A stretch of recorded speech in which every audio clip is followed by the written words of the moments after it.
Friends जय जगन्नाथ देखो सांगने मालिक जदि हो एमती चाकरी कर मालिक एमती देखो गोटे होमगार्ड भी सी दुख केमती बुझी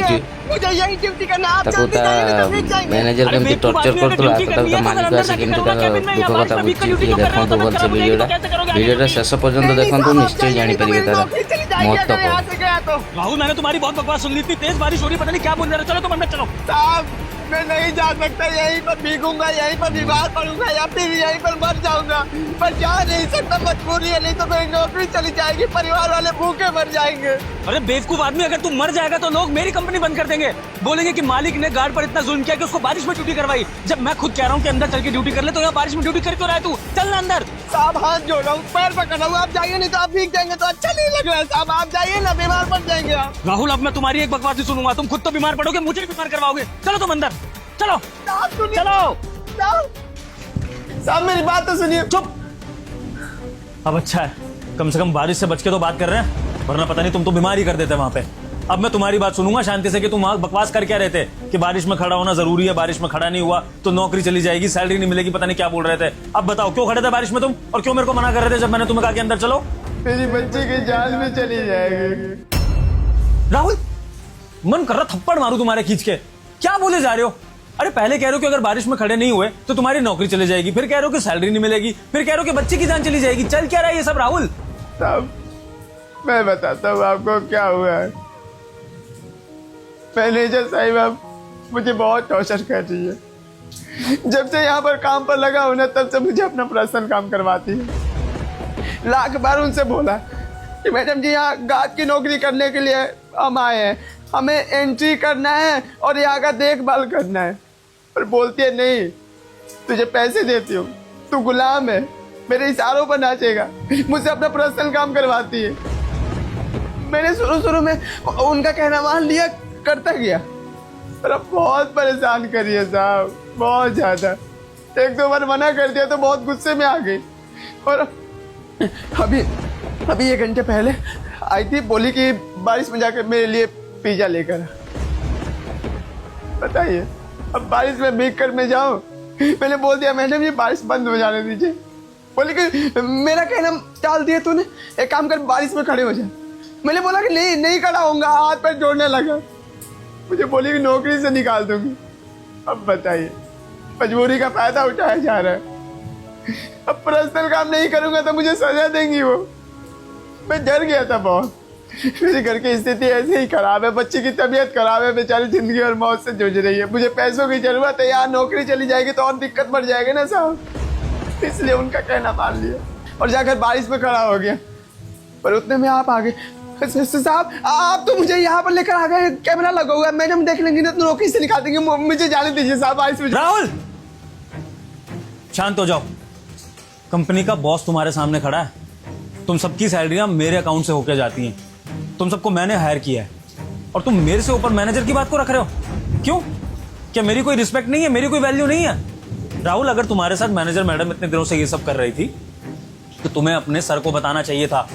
जब मुझे सलाम करते हो रोज, तभी मुझे बता देते रोक के कि सर मेरे साथ ऐसा ऐसा हो रहा है। चल दिए मैनेजर मैडम की बात मान के वहां बारिश में भीगने के लिए। तुमने एक बार भी ये नहीं सोचा कि अगर तुम्हारी तबीयत खराब हो जाती बारिश में भीगने से तो तुम अपनी बच्ची का इलाज कैसे कराते? राहुल गलत सहने वाला भी उतना ही गलत होता है जितना गलत करने वाला। जब तुम्हें पता है कि तुमसे पर्सनल काम कराना गलत है हर एम्प्लॉय के लिए, इवन मैं भी तुम्हें कभी अपने पर्सनल काम नहीं बोलता, तो फिर तुमने इसके खिलाफ आवाज पहले क्यों नहीं उठाई? आज जब मैं तुमसे पूछ रहा हूं, मैंने तुम्हें बारिश में भीगते हुए देख लिया, तब ये बात सामने आ रही है। और ये तो शुक्र करो कि आज मैं आ गया गलती से, वरना मेरा तो प्लान था कि मैं घर पे बैठूंगा, आज वर्क फ्रॉम होम करूंगा। अगर मैं घर पे रहता तो फिर तो मुझे पता ही नहीं लगता कि तुम्हारे साथ क्या हो रहा है। क्या पता कल को खबर आ जाती कि राहुल को कुछ हो गया, फिर मैं किसको जवाब देता? राहुल थोड़ी तो समझदारी दिखाओ। आपको पता है हम जैसे इंसान कुछ बोल नहीं पाते, हमें इशारों पर नचाया जाता है, हम गरीब है ना इसलिए। मैनेजर साहिबा हमें नचा भी रही है, और आप जब भी हमारे सामने आते थे ना, हम हिम्मत जुटाते थे, आपको सब कुछ बताते और सब कुछ ठीक करते। फिर याद आता था अगर नौकरी चली जाएगी ना तो दिक्कत बढ़ जाएगी, क्योंकि वो बहुत गुस्से वाली है। वो तो बोल रही थी कि तुझे झूठे यहाँ पर चोरी के इल्जाम में फंसा दूंगी, फिर जेल में बंद करवा दूंगी, ऐसे ऐसे धमकी दे रही थी, इसलिए नहीं बताया साहब। क्या करें, मजबूर है ना। राहुल मुझे बहुत अफसोस है कि तुमने अपने बॉस को सही से जाना ही नहीं है। तुम इतने सालों से यहाँ पर काम कर रहे हो और तुम ये बात भूल गए कि तुम्हारा बॉस सही का साथ देता है हमेशा। और इससे पहले भी ऐसा कभी तुमने देखा ही होगा कि किसी के साथ गलत हो रहा है तो सबसे पहले आवाज़ मैं उठाता हूँ, मैं सजा देता हूँ लोगों को अगर कोई किसी के साथ गलत करता है तो। और राहुल, इस केस में भी मैं इंसाफ करूंगा तुम्हारे साथ, लेकिन तुम्हें मुझ पर भरोसा करना होगा। मैनेजर मैडम का डर अपने मन से निकालना होगा और मेरी बात माननी होगी। तो मेरी बात सुनो, जैसा जैसा मैं कह रहा हूँ वैसा वैसा करो। मैं तुम्हें तुम्हारे अकाउंट में पैसे भेज रहा हूँ, 50-60 हज़ार जितने भी अभी भेज सकता हूँ। जाकर तुरंत अपनी बच्ची को एडमिट कराओ, उसका इलाज शुरू कराओ, ठीक है? और तुम ड्यूटी 1 मिनट भी यहाँ पर नहीं करोगे। तुम्हारी जगह भले ही मुझे दूसरा गार्ड हायर करना पड़े, लेकिन जब तक तुम्हारी बच्ची का इलाज नहीं हो जाता है तुम यहाँ ऑफिस में ज्वाइन नहीं करोगे। और अगर मैनेजर मैडम तुम्हें कुछ भी कहने की कोशिश करती है, अगर उनके फोन आते हैं फोन मत उठाना।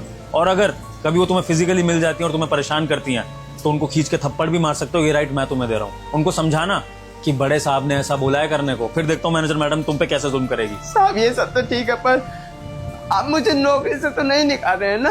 राहुल, जब तुम्हारी गलती ही नहीं है तो नौकरी से क्यों निकालूंगा? अब शांत हो जाओ और मत चिंता करो अपनी नौकरी की और अपनी बच्ची की भी। मैं हूँ तुम्हारे साथ, तुम्हारी बच्ची को कुछ नहीं होगा। फटाफट भागो अपने घर, अकाउंट में तुम्हारे पैसे डाल रहा हूँ, उसको एडमिट कराओ, बैंक अकाउंट से पैसे निकालो, डॉक्टर को दो, ठीक है?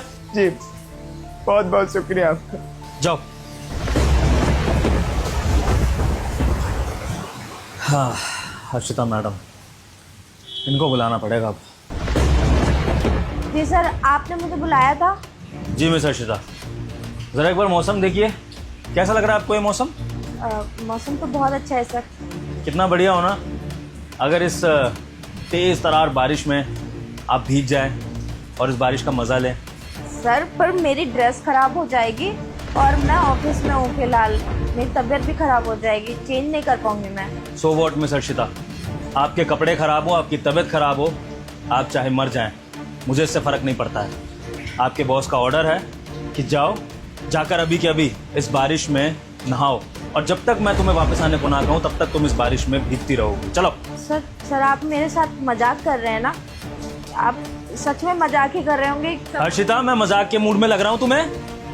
तुम्हारा बॉस खुद बारिश में भीग कर आया है और बहुत गुस्से में है और चाहता है कि उसकी एम्प्लॉय वो करे जो वो चाहता है, क्योंकि अगर उसकी एम्प्लॉय ने ऐसा नहीं करा तो हो सकता है मिस हर्षिता कि तुम्हारी नौकरी चली जाए। तो अगर अपनी नौकरी की खैर चाहती हो तो फटाफट से इस बारिश में भीगने चली जाओ। नहीं नहीं नहीं नहीं, सर मैं जाती हूँ सर, मैं जाती हूँ।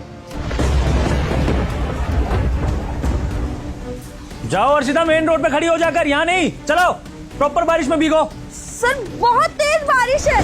अब देखो हर्षिता, इस तेज बारिश में तुम ऐसे ही भीगती रहोगी जब तक ये बारिश बंद नहीं हो जाती है, और मेरे ऑर्डर से पहले अगर तुम अंदर आ गई तो याद रखना नौकरी से हाथ धो बैठोगी, समझी? पर सर मेरी बात तो सुनिए सर, मुझसे गलती हो गई, मुझे माफ कर दीजिए। कोई भी गलती हो मैं सब चीज के लिए माफी मांग लूंगी सर। सर बहुत तेज बारिश हो रही है। तुम्हें पता भी है तुमने क्या गलती करी है जिसके लिए तुम माफी मांग रही हो?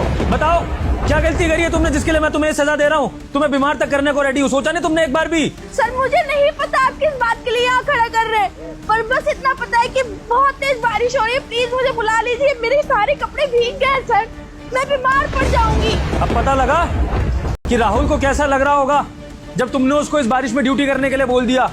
वो बेचारा वैसे इतना कमजोर सा है, बेचारे की सैलरी इतनी कम है।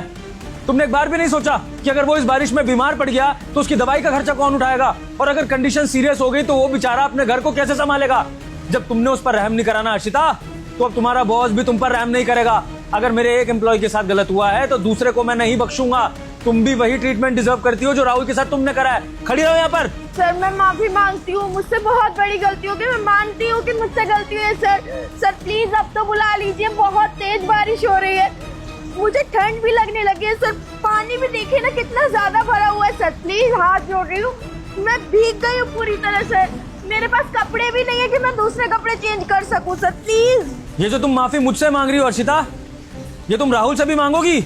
अगर राहुल से माफी मांगोगी इस तरह से हाथ जोड़ के तो शायद मैं तुम्हें अंदर बुला सकता हूँ। बताओ, अपनी ईगो गिराकर मांगोगी माफी उससे? जी सर मैं मांग लूंगी माफी। ठीक है, आओ फिर अंदर। Okay sir. हाँ हर्षिता, अब कैसा लगा जब तुम्हें बेफिजूल की सजा दी गई? आया ना तुम्हें भी गुस्सा कि तुम्हारा बॉस तुम्हें किस तरह की सजा दे रहा है? तो सोचो, जो सजा तुमने राहुल को दी वो कहां से कहां तक जायज थी, और किस बात के लिए? कि राहुल ने तुम्हारे पर्सनल काम करने से मना कर दिए।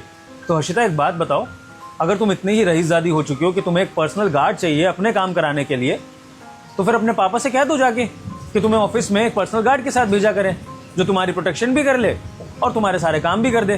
क्योंकि राहुल ऑफिस का गार्ड है अर्शिता, और उसको ऑफिस में सैलरी ऑफिस की रखवाली करने के लिए मिलती है, किसी भी एम्प्लॉय के या मेरे खुद के पर्सनल काम करने के लिए नहीं, समझी अर्शिता? और जानती हो अर्शिता, उस बेचारे राहुल की बच्ची की तबीयत खराब है, उसको अपनी बच्ची के लिए पैसा चाहिए था, इसलिए वो तुम्हारी बात मानकर ये सजा भुगत रहा था, ताकि तुम उसकी सैलरी ना रोको और उसकी सैलरी रुकने से उसकी बच्ची को कुछ ना हो जाए। अर्शिता, गरीब को कितना सताओगे तुम लोग? अगर वो बेचारा तुम्हारी रिस्पेक्ट कर रहा है तो तुम उसके ऊपर और चढ़े जा रहे हो। नहीं अर्शिता, अगर तुम लोग इस तरह से इंसानियत खो दोगे ना, तो फिर किसी ना किसी को तो इंसाफ करना पड़ेगा राहुल जैसों के साथ, और उसके लिए मैं खड़ा हूँ। मेरी कंपनी में कभी भी किसी छोटे एम्प्लॉय के साथ ऐसा नहीं होगा कि बड़ा एम्प्लॉय को नीचा दिखा दे। सर मुझे माफ कर दीजिए सर, मैं आइंदा से ऐसी कोई गलती नहीं करूंगी। लास्ट वार्निंग है मिस अर्शिता, आपके पेरेंट्स की खातिर आपको मैं एक वार्निंग देके छोड़ रहा हूँ, लेकिन समझा दीजिएगा अपने बाकी एम्प्लॉयज़ को भी कि आज के बाद राहुल को या किसी भी छोटे एम्प्लॉय को, किसी भी वर्कर को परेशान करने की कोशिश की गई तो उसका अंजाम सीधा टर्मिनेशन होगा। Got it? जाइए, जाकर अपने कपड़े वगैरह सुखा लीजिए, और लीव लेने तो लीव भी ले सकती हैं आप, जाइए। दोस्तों, ये वीडियो हमने इसलिए बनाया क्योंकि किसी भी आदमी को ये हक नहीं है कि वो अपने से छोटी पोजीशन वाले को नीचा दिखाए या उसके साथ गलत करे। अगर आपके आसपास भी ऐसा हो रहा है तो ऐसा होने से रोकिए, क्योंकि हर इंसान की इक्वल इंपॉर्टेंस है। वीडियो अच्छी लगी हो तो वीडियो को लाइक करें, शेयर करें, और कमेंट सेक्शन में आप वीडियो कहाँ से देख रहे हैं ज़रूर बताइएगा। Thank you.